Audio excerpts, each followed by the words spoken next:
We want the party to look perfect, Olivia. Your son would just make people uncomfortable. My sister-in-law Amanda's words cut through the phone line like ice. I gripped my coffee mug tighter, watching my 12-year-old son, Michael, through the kitchen window as he fed the birds in our backyard, his motorized wheelchair allowing him to move freely through the garden he loved so much. It's his grandmother's 75th birthday, Amanda. He deserves to be there. I kept my voice steady, though my hands were shaking. The party was this weekend, and we had been planning to attend for months. Look, Amanda sighed, her tone dripping with condescension. I've hired a professional photographer. This is going to be a sophisticated event at my house, not some hospital charity gathering. We can't have him there with all his equipment. It would ruin the aesthetic. I watched Michael laugh as a blue jay landed near his wheelchair, his face lighting up with pure joy despite the tubes that helped him breathe. My beautiful boy, who had fought so hard just to be alive, who had never let his condition dim his spirit. His grandmother wants him there, I said firmly. Have you even asked Margaret what she thinks about this? Amanda's laugh was brittle. Mom's not in any condition to make these decisions. The medication has her confused most days. As her primary caregiver, I'm doing what's best for everyone. Send a card with Tom when he comes. My husband, Tom, Amanda's brother, was away on a business trip. How convenient that Amanda had waited until he was gone to make this call. I'll tell Michael his grandmother is too sick for visitors. Amanda continued, her voice sickly sweet.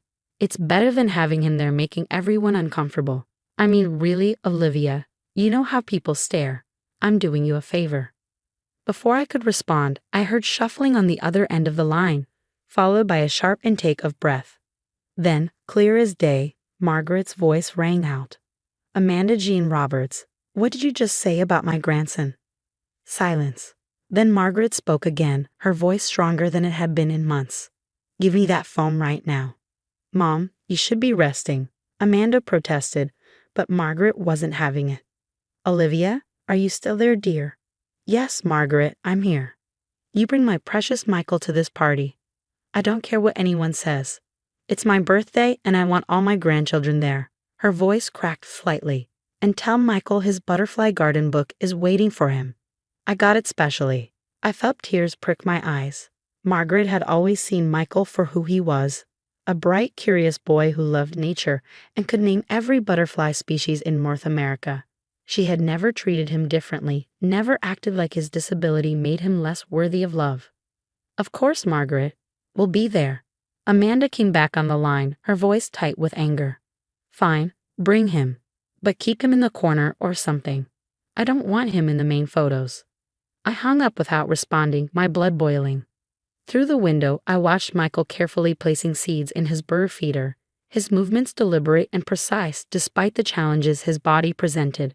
He was more normal than Amanda would ever be. The day of the party arrived, crisp and clear. I helped Michael put on his favorite blue shirt, the one that matched his eyes, and made sure all his equipment was properly secured to his wheelchair. As we pulled up to Amanda's sprawling house, I could see the party was in full swing. Amanda met us at the door, her perfect makeup doing nothing to hide her grimace. Use the side entrance, she hissed. The photographer is setting up in the main hall. Before we could move, Margaret appeared behind her, surprisingly quick with her walker. Michael. My butterfly boy, she called out, her face lighting up. Come in, come in. I've been waiting for you. Michael beamed, carefully maneuvering his wheelchair through the front door despite Amanda's obvious displeasure.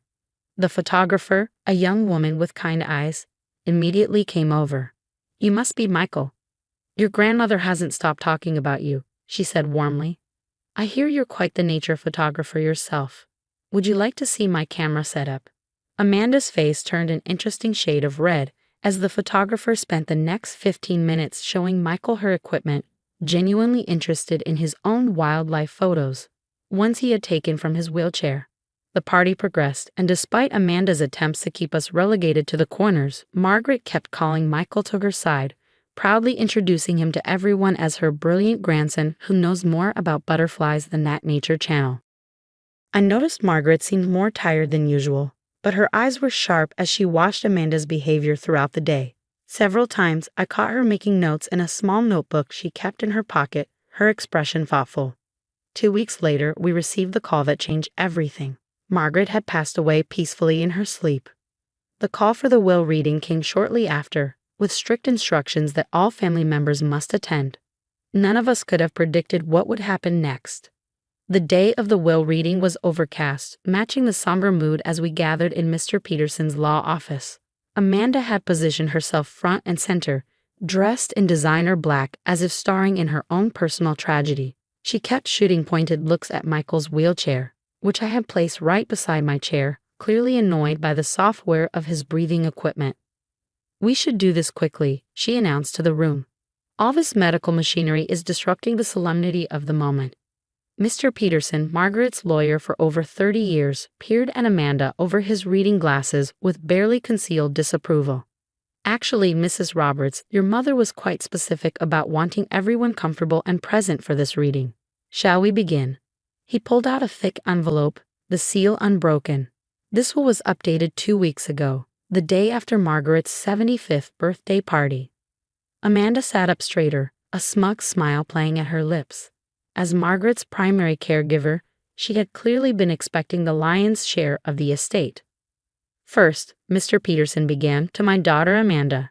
He paused, adjusting his glasses. "I leave my collection of family photographs with the hope that you will finally learn to see the true beauty in all your family members, not just the ones who fit your narrow view of perfection." The smug smile slipped from Amanda's face. That's it.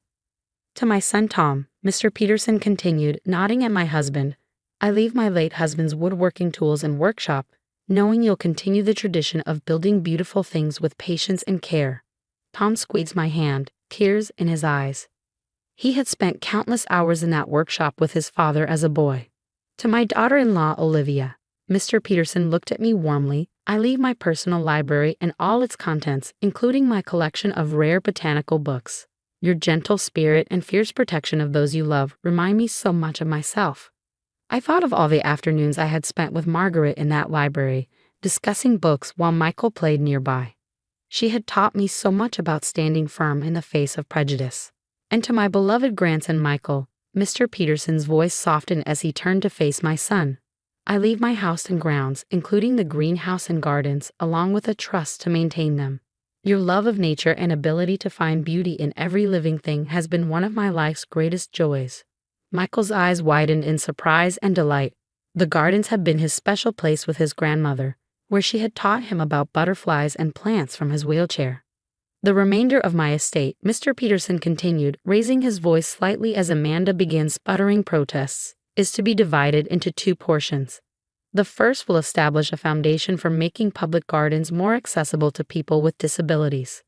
The second will fund a butterfly conservation program to be overseen by Michael when he comes of age." Amanda shot to her feet.